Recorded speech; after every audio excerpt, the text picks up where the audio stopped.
Hi, everyone. This is Mary Beauchamp, RN at ketogenicdietcoach.com.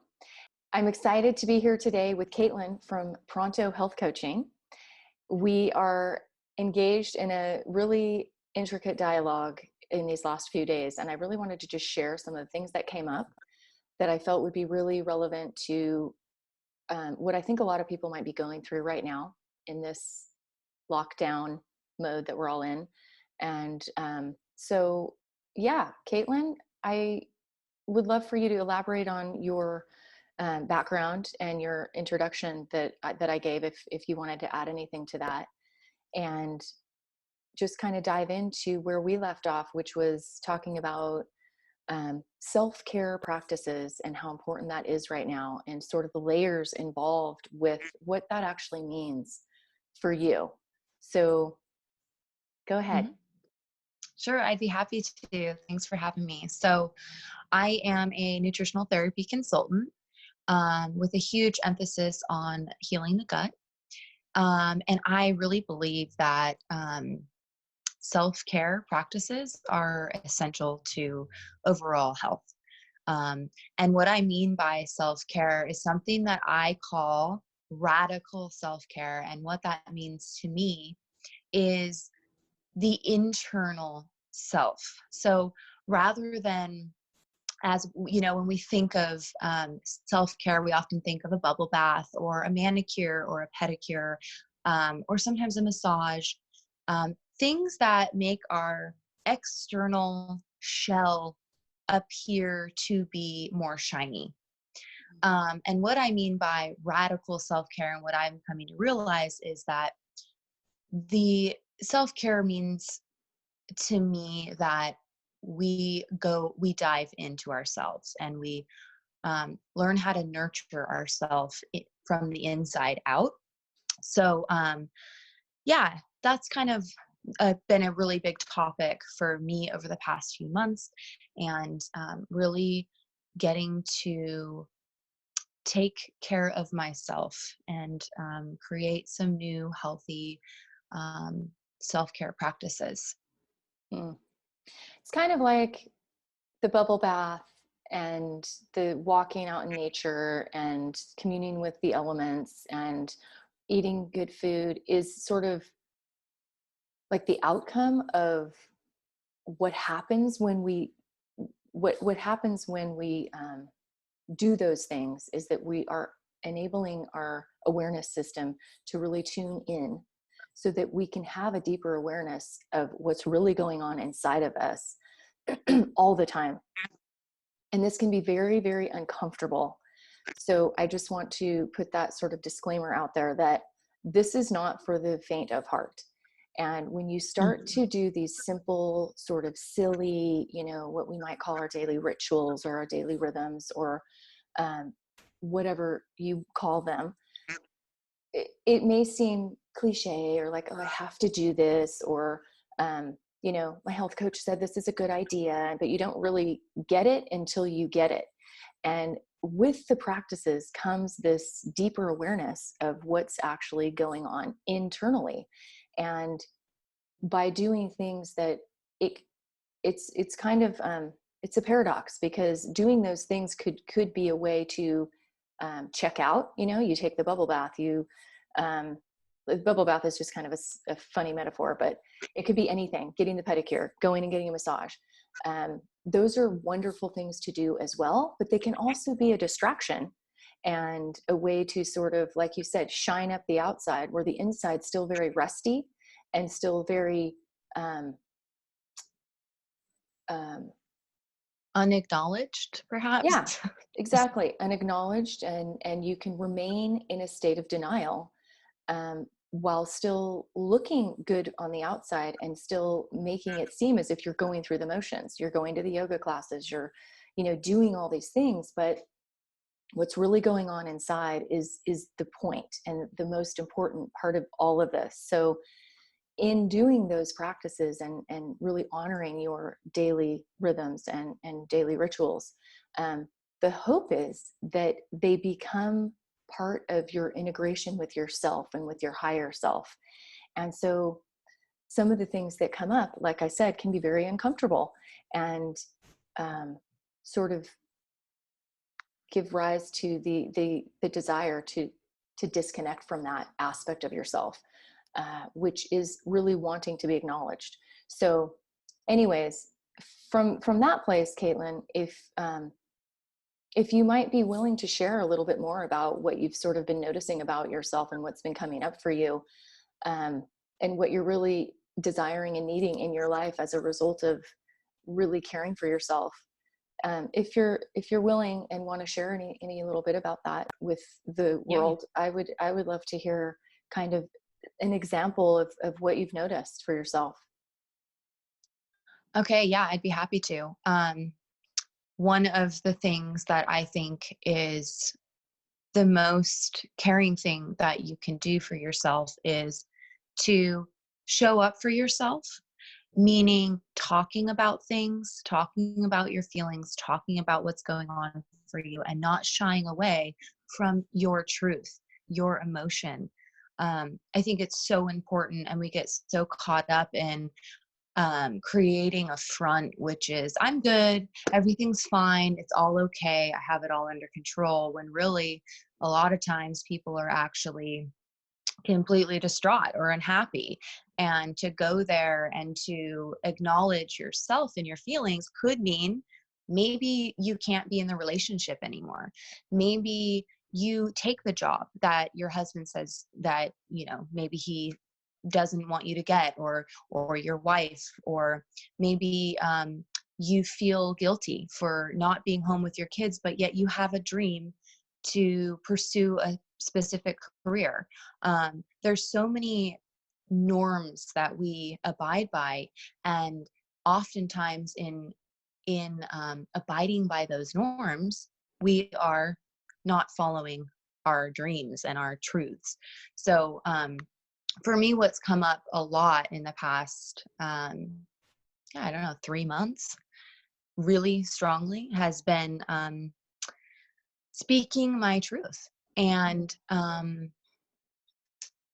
when speaking your truth, first of all, the first thing that you need to do that I think is important is get to know yourself, right? So how could we even speak our truth if we don't know our truth? Mm. So the first thing is getting in touch with who are you? What are your dreams? What are your goals? What do you want in life? Are you happy? Are you sad? What colors do you like? Do you like to color your hair? Would you just as well go gray?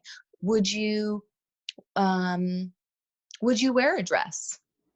Would you paint your nails? Would you shave your legs? Would you want your leg hair to grow out? Does that even matter to you? So the number one, the most important thing is, in my opinion, to get to know who you are. And from there, you can start to speak your truth, right? So that's been extremely important to me, and really kind of groundbreaking recently. So, and sometimes when we speak our truth, we are met with um, anger, or what else? What else can we be met with? Judgment, hostility. Resistance, rest, yes, a lot of judgment, hostility.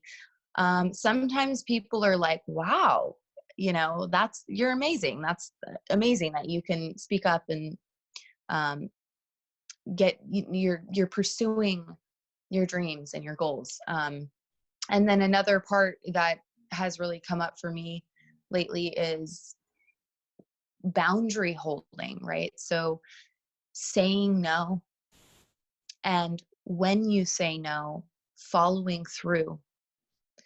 So if you hold a boundary with somebody and you say no, or that doesn't make me feel comfortable, or I don't really want to do that, I prefer this over that. Um, it a huge part of that is following through with your boundary, right? So if you hold a boundary, oftentimes people want to come and knock the boundary down, right? You say you don't like chocolate. They say, well, you can just try a little bit of this hot chocolate, right? Because it doesn't have much chocolate. But you just said you didn't you didn't eat chocolate. And so, I mean, that's just a small example, but a lot of times it is in the small things that we let ourselves go, and we neglect ourselves in those small little moments with those small little things that are just so the undercurrent of our lives, so that's been, yeah, again, really, really groundbreaking, just holding those boundaries. And I've realized that holding a boundary doesn't mean you just speak the words. Holding a boundary is a complete process, following through. And so yeah, that's been really, really huge. And I actually was just journaling about this, and yeah, I could keep going on, but are you? Yeah. Or- Do you want to go on, or are you want to take a moment? yeah, go ahead. Do you want to say something? Or Not necessarily, but I mean, one of the things that's just a clarifying thing that I see that's very subtle is that there's this awareness that we have when we start to realize that much of the way that we move is based on a pre-programmed um, sort of recorded on the hard drive of our wiring and our DNA and our neurotransmitters, this sort of way of moving that is very familiar. And when we start to see how that is running our life during these meditations and during these times when we're really timing out from um, the hustle and bustle of life and really caring for ourselves and nurturing ourselves and eating foods that are of higher vibration and really choosing what we're going to let in and what we're going to let out and what we're not going to let in anymore to our space, to our environment, to our heart, to our body. We start to fine tune this and get much more sensitive and become much more sensible when it comes to what's appropriate and acceptable in our life anymore. And so there's that subtle distinction that I just wanted to make between kind of understanding that there's layers to this process, and what may feel like um, a challenge or an obstacle is really us just bumping up against that part of us that's the program, right? And when we try to break out of that, the whole world around us is has been built upon it. So that world might start to crumble and it might start to fall apart. And it's our job to just allow that um, complete unraveling to be okay. And right now, the whole world's unraveling anyway. So it's really interesting to be in this point in time in our history where everything outside appears to be a perfect reflection of what's actually going on the inside, which is just allowing and surrendering and being with the most unacceptable things that we could ever imagine. And how can we find peace and just a little glimmer of um, yeah, ease and peace within us amongst all of this insanity that's going on? And really, this is just amplifying to such a profound degree um, all those little things that kind of weren't working in the first place with Mhm. politics and the medical system and the pharmaceutical industry and all of the norms that we've accepted to be acceptable. You know, they're not cool. There's a lot of things that are wrong with it, but we're just cruising along, driving our SUVs and doing our hair and our nails and buying all the things we buy and kind of distracting ourselves away from these broken systems that needed to be repaired for a really long time. And some of that also may be the state of our health. you know can we now rely on anybody to take responsibility for our health? um, hmm well, it brings into question a lot of things. So yeah, that's kind of what I'm seeing, is that this is the now the macro world is so much a reflection of just our micro world, and it always was, but we didn't see it because it wasn't just like Mhm. smack in our face every day. So now that it is, how are we going to move with that? Are we going to sit home and eat Twinkies on the couch and watch the news? Or are we going to take an even deeper level of responsibility for our well-being, our thoughts, our diet, our health on every single level? So yeah, that was all I wanted to say, Caitlin, but back to you. Yeah, I mean, just you hit the nail on the head with responsibility. I mean, all of this is taking responsibility for self, right? So deep radical self-care is taking responsibility for yourself, for your happiness, and not putting it on anybody else, right? Not putting it on your spouse, not putting it on your kids if they're successful or not, if they, you know, um, are a professional athlete or not.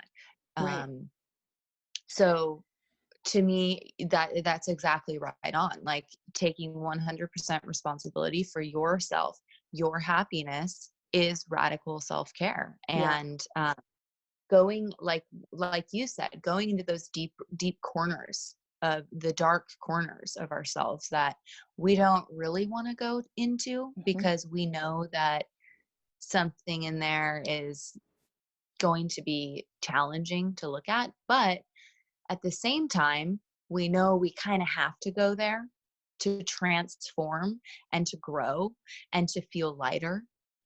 And so that's another part of my personal self-care routine is counseling, right? We all need somebody to guide us to Absolutely. those darker places in ourselves that we're kind of scared to go to, or um, that we don't necessarily, we weren't, born with a guide, right? We weren't born with a map to guide us to those places and how to handle all the patterns and, you know life.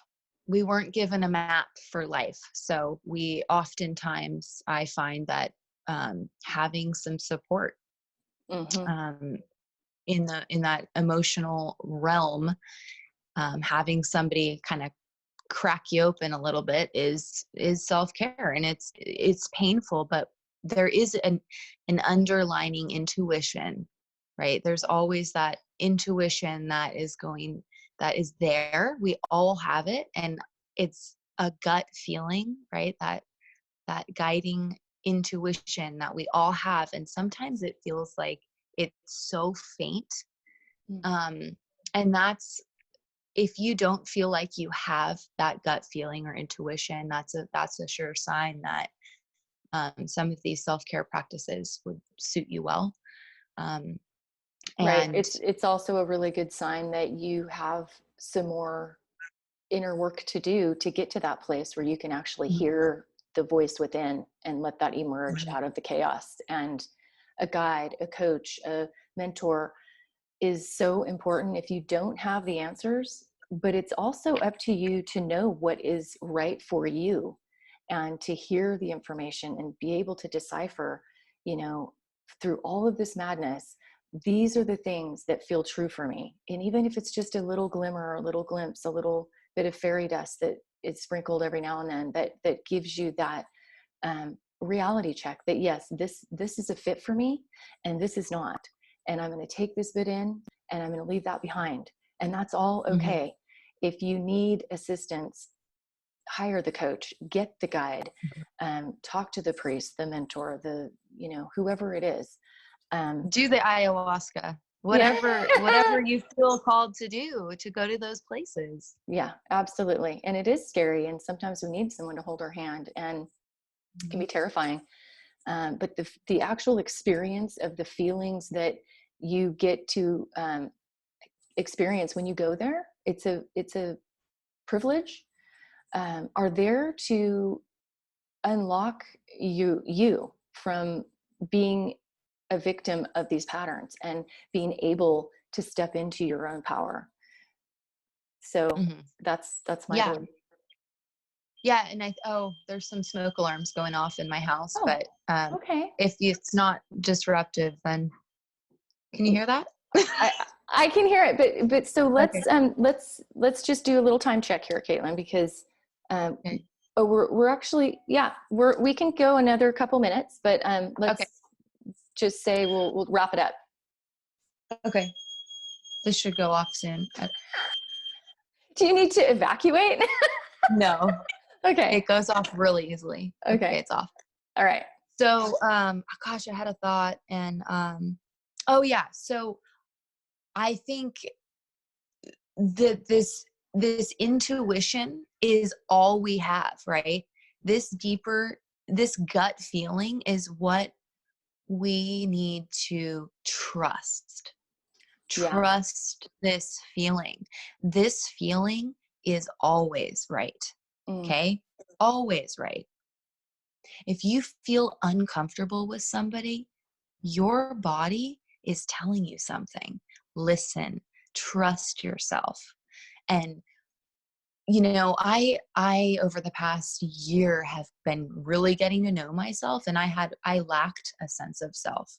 And some people have a really strong sense of self, and perhaps those people might be the ones as they grow up to push the ones that don't have a sense of self. So I can offer um, myself what I started to do to start to honor myself and care for myself and do this self-care practice. And if you feel like you aren't able to get in touch with that intuition or this inner guide inside of yourself, if you feel like I don't even have one of those, you do. mm, I also felt that way for my whole life pretty much. And I do want to give you a little bit of hope that we all have it. And one thing that I found really helpful to find this self-care in myself and find my self is I started to ask myself really basic questions. mm, Like, for example, do I like this shirt? Do I like this food? Um do I like my weight? Do I like my diet? Do I like these shoes that I'm wearing? So I just started to ask myself like really basic things that mm, you would ask somebody that you're getting to know. mhm. Yeah. Do you like to go jogging? If the answer is no, then stop jogging. Mhm. Start something that you do like. Maybe you like yoga. Maybe you like rock climbing. So if your answer is I don't really actually enjoy this, then stop doing it. But treat yourself as if you're getting to know a friend. Mm. And so that was like just super helpful for me. I kind of treated myself as like somebody that I really wanted to get to know. Mm. And if any of you that are listening feel like you don't have that sense, that inner guide, that's how that I got to know myself. And I offer that to you as well if that's helpful at all. And yeah, that's our intuition is what we have, you know? And to That's me, following beautiful. that is the epitome of radical self-care. That's beautiful, Caitlin. I love that analogy. Yes, if we had a little bit more curiosity and interest in our self, that would go a Mm, long way to really uncovering so many little truths about who we are. And mm, ultimately, if we say to ourselves, I don't really know, then try some things. Be a child. Be mm, in a state of wonder and just not knowing, and that's okay too. If you don't mm, know what kind of exercise you like, then go try something. take a yoga class, go for a hike, Mhm. get on a spin bike, do whatever, do something. And then Yeah. you'll know, maybe you won't know what you want, but you might start to discover what you don't want and what you don't Right. like and what doesn't feel good. And ultimately, we have to become our own GPS system, and we Mhm. have to become a viable, predictable, hopefully, um, reliable resource Mhm. for ourselves. And so, if we're waiting for a vaccine, if we're waiting for the government to take care of us, if we're waiting for our husband or partner to approve of our diet, if we're doing anything that isn't, how are we going to help ourselves right now? If that's not the question that we're asking, um, then we're living in an illusion. We're simply living in an illusion that something else outside of us is going to save us someday, hopefully, if we're patient, right? And if we keep Yeah. having faith in this thing that's going to come and rescue us. But that thing is an illusion. I'm here to tell you, it doesn't exist. So that's Yeah. And once you do start to practice this, it gets easier and easier and easier and easier. And you start to feel like so much more confident, and just like you're living for you. And that's okay. right. You are taking responsibility for yourself in your life, and it's phenomenal. It's very challenging to embrace that if you are still living in the illusion. But once the Right. illusion gets shattered, it's a lot easier, because you actually go through a grieving process that will allow you to then begin to take a deeper level of responsibility for yourself. Mhm. And that was my process anyway. So I'm just throwing that out there, that there's a lot of grieving that may need to happen, before you can actually free yourself of that mask that, Mhm. you used to wear, and it has to shatter completely. So, it's not an easy process. We're all in this together. And I would love your, um, reflections, comments, feedback, as to how you're experiencing life right now, and how you're supporting yourself to move through these dynamics and sometimes dark places that, Yeah. that we all have. So thank you all for listening to this video. Thank you, Caitlin. And I really appreciate your reflections and your sharing. It's beautiful. And I love seeing your process, and, having you part of this, support group. And, um, yeah, you're amazing. So keep being amazing. And I love you. And I'll see you next time. Yeah. Thank you. Thank you all.